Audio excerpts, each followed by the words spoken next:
Assalamualaikum warahmatullahi wabarakatuh. Baik, bismillah kita awali.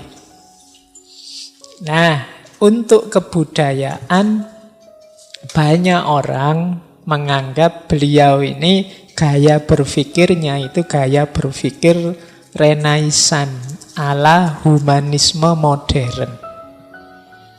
Jadi jatuhnya pada era awal modernisme. Ya karena beliau ingin Indonesia ini modern. Jadi semangatnya semangat era Renaisan, era humanisme modern. Ini dua tema yang dua-duanya pernah kita bahas. Makanya saya tidak menjelaskan detail. Cirinya 6. Yang pertama individu, atau pakai istilah kalau di filsafat itu antroposentrisme. Jadi segalanya itu kuncinya di manusia. Dunia ini jadi seperti apa itu kuncinya manusia. Dunia ini harmonis atau rusak itu manusia kuncinya. Dunia ini aman, nyaman, bertuhan atau ateis kuncinya manusia. Nah ini gaya humanisme modern. Namanya antroposentrisme. Gaya kedua positivisme. Ini nanti yang membuat sains berkembang. Yang dipercaya adalah yang masuk akal dan yang ada dan jelas faktanya. Ini gaya berpikir positivistik. Jadi positif itu berarti ya dasar empirisnya ada, kenyataannya konkret ada.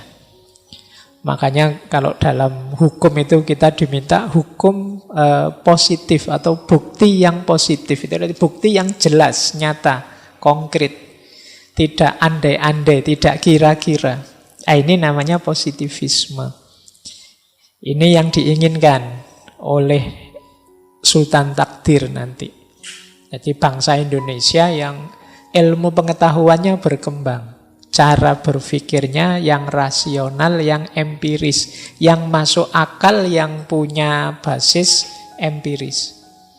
Tidak lagi yang kelenek-kelenek, dukun-dukun, metafisik-metafisik. Saatnya untuk bangkit ilmu pengetahuan. Tapi ini tahun 35 ya. Harusnya tahun ini kita sudah jaya ilmu pengetahuannya. Ternyata ya belum. Berarti kita belum belajar sejak tahun 1935-an itu. Kita belum banyak belajar juga. Nah, yang ketiga, kritik. Jadi era Renaisan itu kan kritik yang sangat kuat pada cara berpikir sebelumnya. Khususnya cara berpikir agama-agama yang kaku. Jadi era abad tengahnya Barat itu kan era yang sering orang menyebutnya zaman kegelapan. Yang itu didobrak oleh era Renaisan, era pencerahan dengan cara mengkritik keras, cara berpikir yang tidak bebas, yang kaku. Sehingga terus tidak maju. Akhirnya Barat tercerahkan, gantian kita yang di timur sampai hari ini. Yang keempat ya gandengannya kritik itu kebebasan. Jadi manusia itu bisa mengembangkan dirinya dasarnya kebebasan. Kalau tidak bebas itu tidak ada nilainya perbuatan kita. Saya orang baik kok Pak, tapi tidak bebas. Baiknya karena dipaksa atau karena terpaksa atau karena ikut orang lain saja. Itu kan nilai kebaikannya tidak maksimal. Mungkin ya nilainya hanya ya nilai ikut saja, apalagi nilai terpaksa. Tapi kalau kebaikan itu pilihanku sendiri, keputusanku sendiri, ini kan jauh lebih bernilai. Kejahatan juga begitu. Pak, saya ini maling, Pak, tapi terpaksa, Pak. Kalau saya tidak maling, anak istri saya, keluarga saya tidak makan. Itu kan nilainya beda dengan maling yang pilihan sebenarnya. Aku bisa maling, aku bisa tidak maling. Tapi ternyata aku milih maling. Nah, ini bebas kalau ini. Kalau bebas gini ya kalau dosanya lebih besar lah ya. Saya memperkosa sih Pak, tapi terpaksa saya Pak. Loh, saya diancam ya, kalau nggak diperkosa saya dibunuh misalnya. Jadi keterpaksaan itu mengurangi nilai moral. Ketidakbebasan mengurangi nilai moral. Ini teori ini dari Immanuel Kant. Era modern juga. Ya sama kan kayak adik-adik kita yang kecil. Wah, ini masih umur 3 tahun kok rajin ke masjid ya. Itu kan dia belum paham, belum ngerti. Mungkin disuruh saja, mungkin diajak saja. Itu kan nilainya beda dengan kita yang sudah besar. Ah, ini sudah besar masih rajin ke masjid ya. Itu kan beda dengan yang masih kecil rajin ke masjid. Biasanya kan masih kecil rajin ke masjid. Kalau sudah besar malas ke masjid.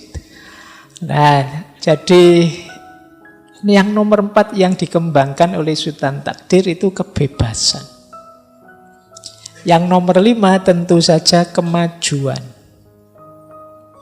Ya tentu saja hidup ini harus progres, harus maju, jangan statis, jangan mandek, apalagi mundur. Tadi saya bilang kita ternyata sejak tahun 1935 tidak berubah-berubah sampai hari ini. Itu berarti kita mandek, tidak maju. Yang keenam, idealisme. Ini beliau banyak terpengaruh oleh Hegel. Beliau sering pakai istilah Geist. Geist itu semacam rohnya dunia, jiwanya hidup ini.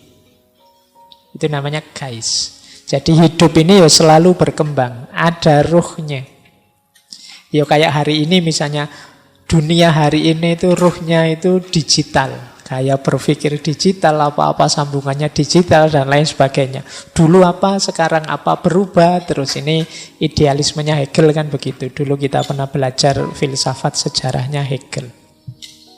Nah, maunya Sultan Takdir begitu. Hidup ini ya jangan statis, jangan mandek, ya maju, progres. Dulu apa, sekarang apa, terus berkembang. Baik, jadi ini akar pikirannya. Jadi saya tidak panjang-panjang karena sudah pernah panjang lebar saya jelaskan tentang Renaissance dan humanisme modern.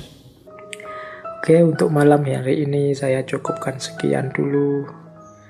Mohon maaf kalau ada yang kurang berkenan, mungkin 1-2 kekurangan apa, mohon dimaklumi. Kalau ada kekhilafan, kealpaan yang teman-teman ngerti benernya seperti apa, ya silahkan disampaikan. Kurang lebihnya mohon maaf. Wallahul muwaffiq, wallahu a'lam bissawab. Wassalamualaikum warahmatullahi wabarakatuh.